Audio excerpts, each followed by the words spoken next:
It's such an honor. My name is Caitlin O'Toole, and this is a last-minute thing. I have a privilege to introduce one of my favorite friends.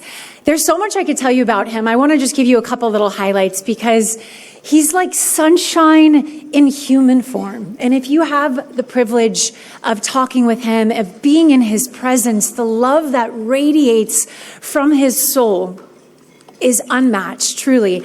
I met him a couple of years ago. I work with one of the largest personal development companies in the world called Mind Valley, and E and I both share the stage there. And when I met him, you know, there's people that you meet on stage and they can bring life, but it's who he is off stage. It's the way that he interacts with people. It's the way that he, kind of like Jacqueline was saying, gives hope and gives love so freely and so effortlessly. You know, I met him and I was going through a really hard time. My brother had passed unexpectedly and I wasn't doing great. And he was like, let's go to church together. And we did, and we lit a candle. And this just tells you a bit about his personality. That was 2 years ago. Almost every single Sunday, from the Vatican, from the Philippines, from all over the world, he sends me a picture of the candle that is lit, always remembering, always thinking, always loving. This is the type of soul that he is. And as a young boy, he was always curious. I was like, what did you want to be when you grew up, E? And he's like, I wanted to travel. I wanted to explore. I loved learning. My favorite book was the encyclopedia. I'm like, we had very different childhoods, okay? Not me. But that's his curiosity. And he's one of those examples, if you've ever had somebody say, you know, you don't have to pick just one thing in life. You can really express and do so many things. And as Jacqueline was talking about, that's part of our programming, is we get so programmed that we can't do more. But he's such a perfect example of what is possible in life. And I know he's just getting started. You know, he did his schooling in the Philippines, and being there while he was literally studying all day and going to clinicals at the night, he was the first ever MTV Philippine VJ. He had the #1 radio show in the country. And then he'd wake up he'd wake up on time, and he would go to his clinics. And he left the Philippines and became, if you guys missed it in the videos, he became the first ever Philippine to hold a medical leadership position in 2 of the major sports teams, the MLB and the NBA, which is an incredible, yes, come on, right? He's having fun, he's VJing, and he's also just absolutely accelerating. He was with the Pittsburgh Pirates for 8 years, and then he had the privilege of being a disciple under Phil Jackson. If those of you are familiar, Phil Jackson was like the first in the NBA to talk about mindfulness, and he brought the first mindfulness practice, intention setting, mindfulness, and breath work to the New York Knicks. And I think he had a lot to do with their success personally. And he spent 10 years there. And now he's continuing his mission. I've seen him at Mind Valley events where he's on stage all day, and then he's creating gratitude gangs. He's creating these meetups. He's pouring everything, whatever you believe in, that the creator, the light, the love, the source, the divinity, it pours through his soul and out to every single one of us. And this man is on a mission to create change, and he's doing just that.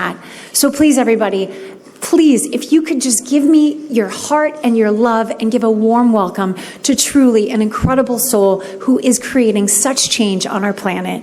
Please, everybody, Erwin, Valencia.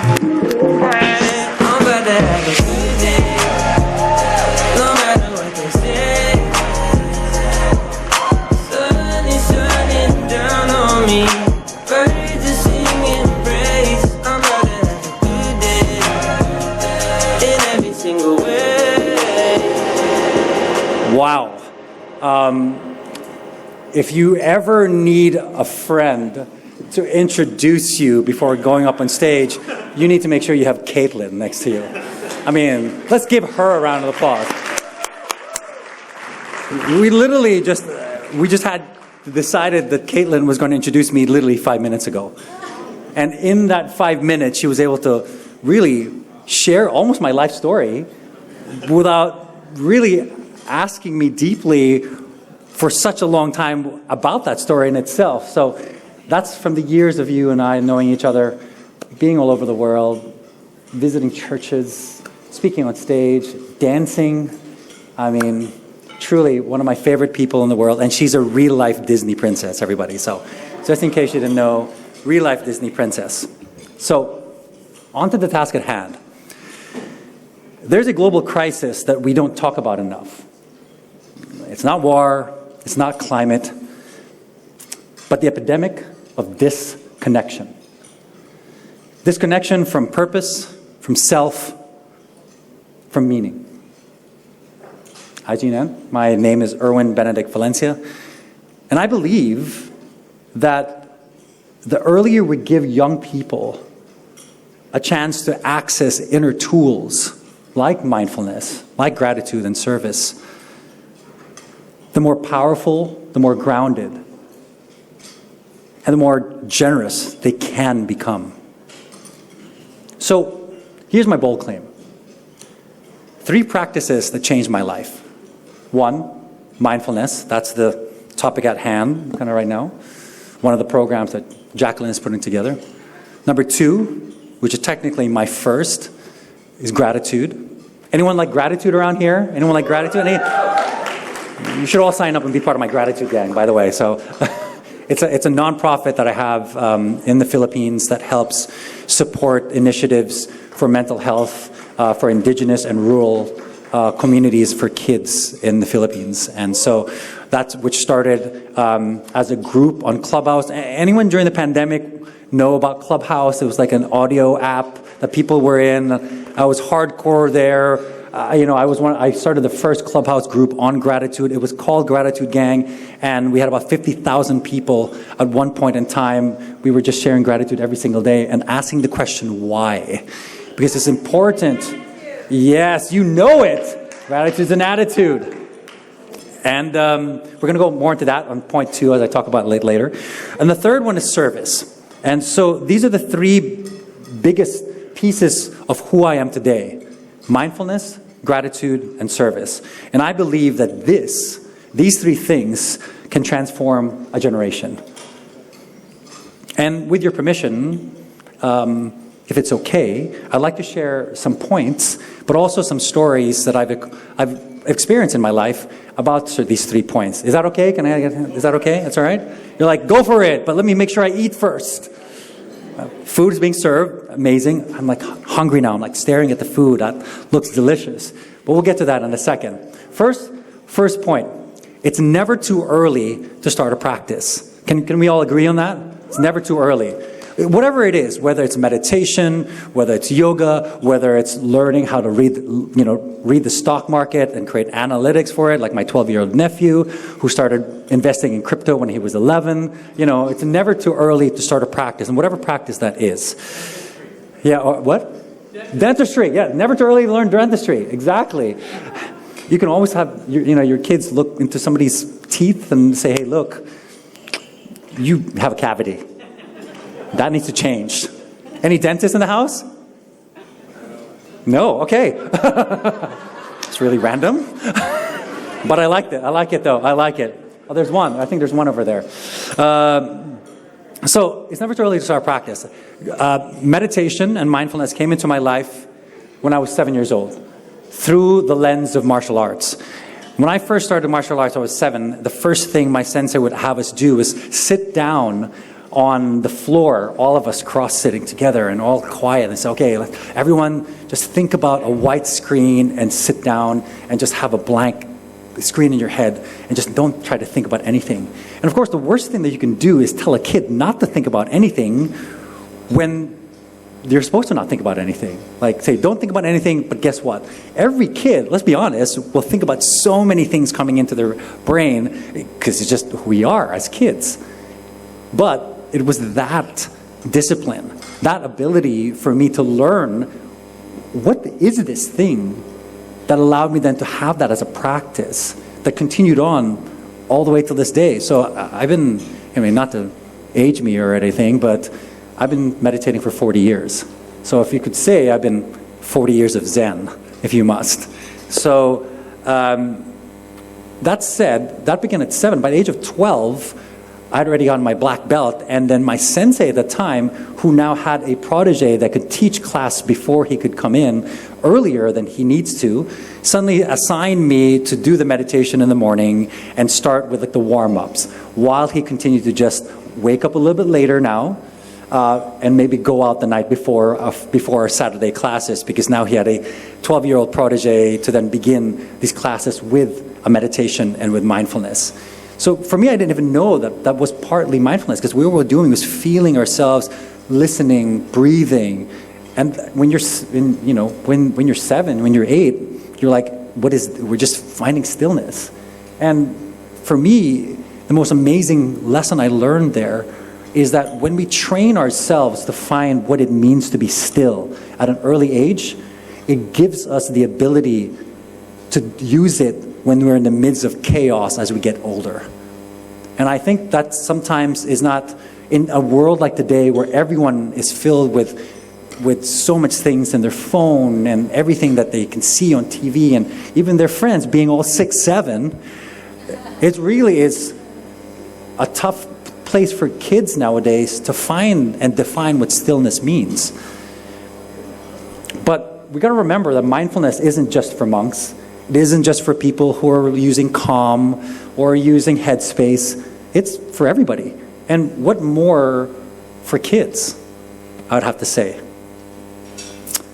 A kid who can breathe, find stillness, also is a kid that can find themselves going through the most difficult challenges and not break under pressure.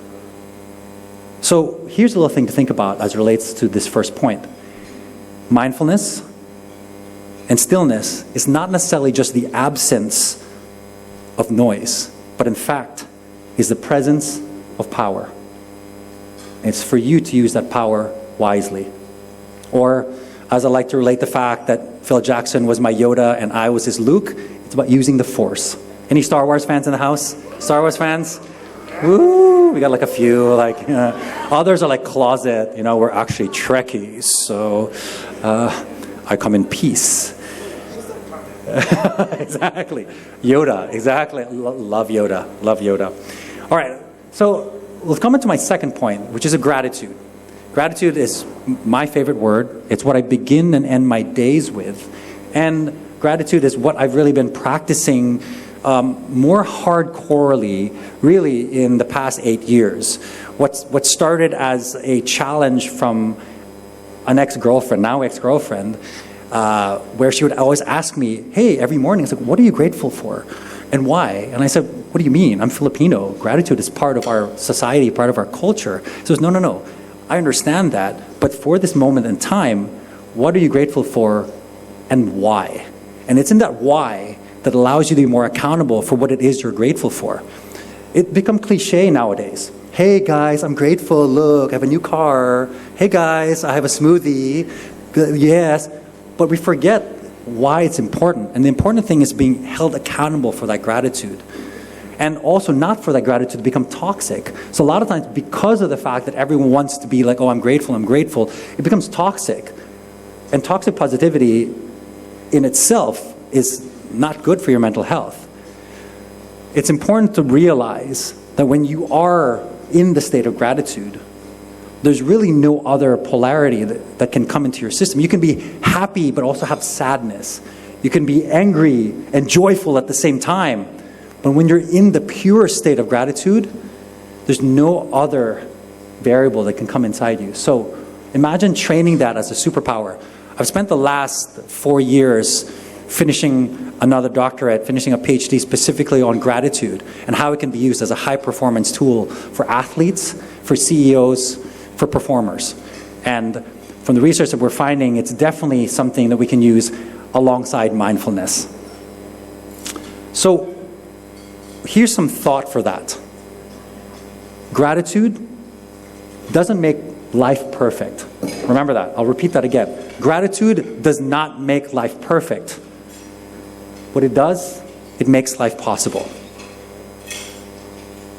I'll run that back. Gratitude doesn't make life perfect. It makes life possible. Cool? We're cool with the first two points? All right. Third point, service. And service turns gratitude into purpose. So in the Philippines, any Filipinos in the house? Let's go. Are you guys nurses? No, I love it. Medical profession? Let's go. There's like a whole mafia now that's going on with nurses around hospitals, and it's even in like TV, and I love it. So, making sure that there's buffets every single day at the hospitals. I mean, it's real life. But that comes from the fact that we are grown in a culture of caregivers. That's who we are, essentially. There's a concept in the Philippines, first of all, called kapwa, which is meaning community. And then there's a concept called bayanihan, which is the serving of the community. So inherently, that comes from the fact on bahay, which means word, which is a word which means a house. And then nihan, which is a transfer of the house. So it's inherent in Filipino culture to help each other literally bring houses from one spot to the other.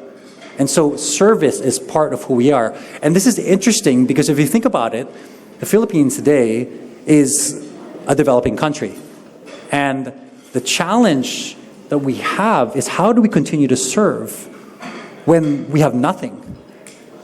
And the beautiful thing that I will very be proud of about my culture is the fact that even with the midst of calamities, even with the midst of corruption, and even in the midst of things that just aren't explainable in the life that we live, we always manage to find a way to serve others. And the line between the haves and have-nots is pretty massive. But when you have, you inherently have something inside you that says, how can I make sure I give back? And so imagine being able to teach your kids just the value of what you have, being grateful what you have, and then to be able to then give back. And then have that purpose. And that makes life such a beautiful thing. So, every person deserves the power to not only be grateful, to not only have the ability to use mindfulness as a tool for stillness, but then also to serve others, to find higher purpose in life. And so, if you really round it up, I started mindfulness when I was 7. I taught mindfulness and meditation by the age of 12. And today, it continues to shape the person who I am. Mindfulness equals presence. Gratitude equals perspective. And service equals purpose.